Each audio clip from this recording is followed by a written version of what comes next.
for putting this discussion together this morning, and I think it's a serious discussion. Unlike the budget, which is clearly not a serious budget. The president doesn't expect it to be voted on. The majority leader in the Senate said it wouldn't be voted on. When the White House spokesman was asked if they had a position on the fact that the Senate wasn't going to produce a budget, and this budget could be voted on, but it won't be debated. There won't be a companion Senate budget apparently that goes along with it. The White House spokesman said no, they didn't have a position on the fact that the majority leader said there would be no Senate budget this year. And remember, this is the budget that's required by law to be passed by April the 15th of every year. I guess this will be the fourth straight time that April 15th will be missed without having passed a budget. And so what we've got here, unlike a budget document that does what you did as governor or what my son Matt did when he was governor of Missouri, he had $1 billion deficit. They had to make up for that, and they did. And you made up for the deficit in your state. And Governor, now Senator Risch, was responsible to see that the numbers added up. These numbers don't add up. This is a budget that spends too much, it taxes too much, and it borrows too much. Spending goes up under this budget, where in this budget year we're spending $3.8 trillion. FY13, the budget year that we're talking about now, by 7 years from now, FY22, 9 years from now, we're spending almost $6 trillion, from $3.8 trillion to $5.8 trillion. So clearly the spending problem isn't solved by this budget.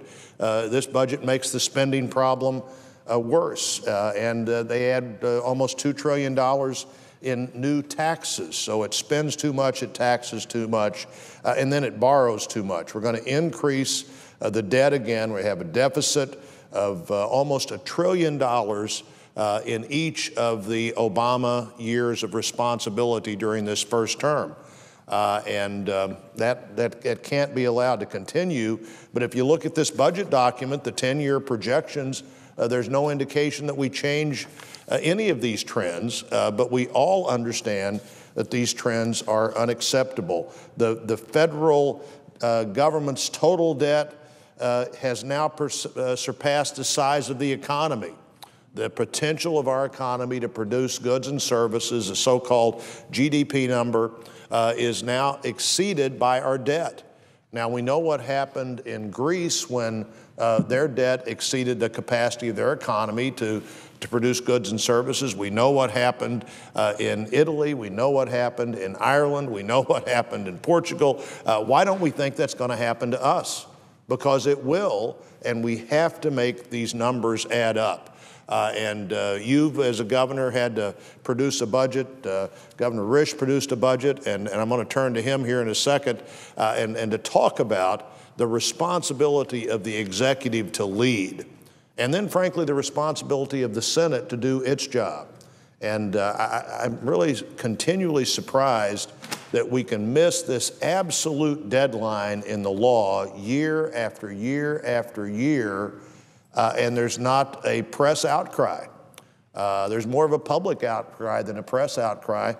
My sense is if when I was in the House of Representatives, we had missed this deadline once as opposed to over and over and over again, there would have been a marshaling of people around the country to come and stand on the steps of the Capitol and say, why isn't the majority in the House doing its job? And this is just something that the current majority in the Senate's walked away from in ways that I can't understand when you talk to Americans.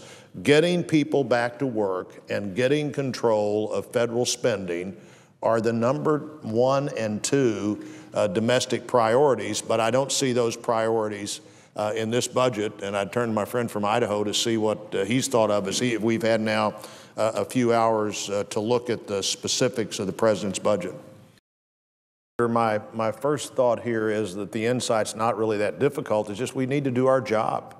We can't expect to solve these problems if the Senate doesn't do the job it's supposed to do.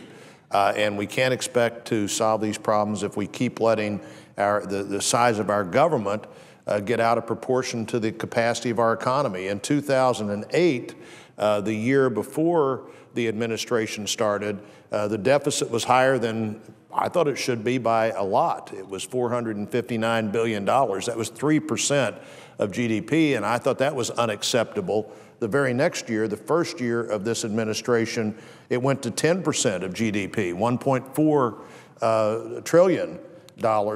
And then after that, it's been a trillion, 1.4 trillion, 1.3 trillion, 1.3 trillion, 1.3 trillion in the year we're in now. And this doesn't change that trajectory at all. And in the budget the president submitted, for the first time that any president said this, the president says that the Social Security Trust Fund during this 10-year window will run out of money, that the money coming in for the first time ever will not equal the money going out, but proposes nothing to do anything about that. This is a commitment that the federal government has made to Americans. Social Security can continue to work if you periodically look at the facts and the demographics and adjust it. We've just about worn out the Tip O'Neill, Ronald Reagan example on Social Security. But senators, that was 1983, this supposed third rail of politics that the president won't touch. The very next year, Ronald Reagan carried 49 states. This would have been a great year in divided government to solve this problem, because one side couldn't spend the rest of time blaming the other. I don't think the changes in Social Security made in 1983, to my knowledge, have never been an issue in any political campaign anywhere. And because they were made in a way that anticipated people's needs to adjust, we're just now, 30 years later, getting to the final phase in of the new retirement age. 30 years later. But if you don't get that started, you'll never get there. And whether it's Social Security or the Social Security Insurance Fund gets into trouble even quicker, according to the president, 2018, and no proposal to do anything about that.